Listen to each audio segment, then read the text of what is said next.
guys, dahil nga napakarami pa rin nagtatanong kung paano daw makakuha ng free diamonds dito sa Mobile Legends at kung gumagana pa daw ba. Kaya sa video na to guys ay susubukan ulit nating makakuha ng libreng diamonds dito sa Mobile Legends. Alam ko guys, nagawan ko na to ng tutorial pero titingnan natin kung gumagana pa rin hanggang ngayon. Dito guys, kung mapapansin nyo, yung diamonds ko is 24,900. Tingnan natin mamaya guys kung ilan yung madadagdag dito.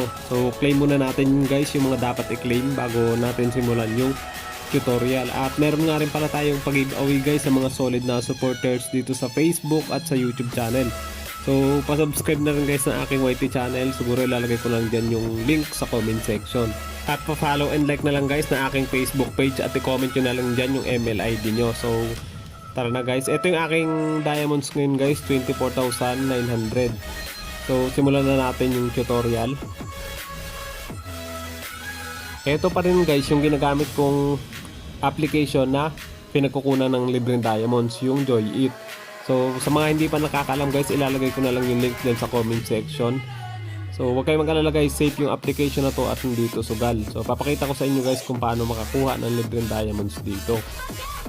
Dito guys, pwede kayong maglaro ng mga mini games para makakuha ng extra point. Pero guys, mas maganda kung ipagamit nyo yung code nyo sa iba para mas malaking points yung makuha nyo at makapag-redeem ng Mobile Legends Diamonds. So, paano nga ba mag-redeem? Dito guys, click lang natin yung, piliin lang natin yung diamonds na gusto nating i-redeem. So, dito guys, tingnan natin yung pwede nating ma-redeem.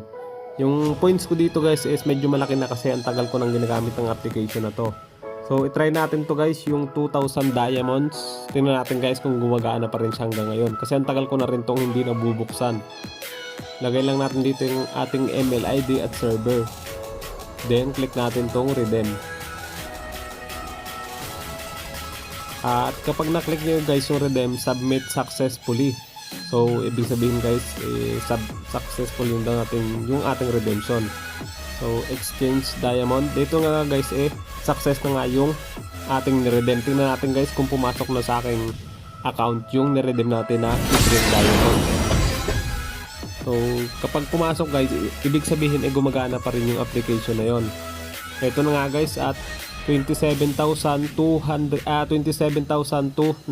na yung aking diamonds. Kanina is 24,900. Medyo malaki din yung nadagdag na diamonds dito guys. So ulitin ko, ilalagay ko lang dyan guys yung link ng application dyan sa comment section. So mas maganda guys na ipagamit nyo yung code nyo sa iba para mas malaking points yung makuha nyo.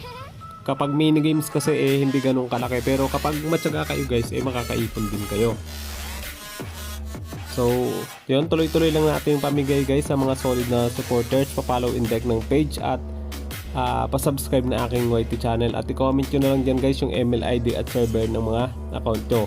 So kung meron kayong mga katanungan guys, mag-PM lang kayo or mag-comment lang kayo dyan sa comment section at yun, try natin yung sagutin. So yun lang guys, sana may natutunan kayo.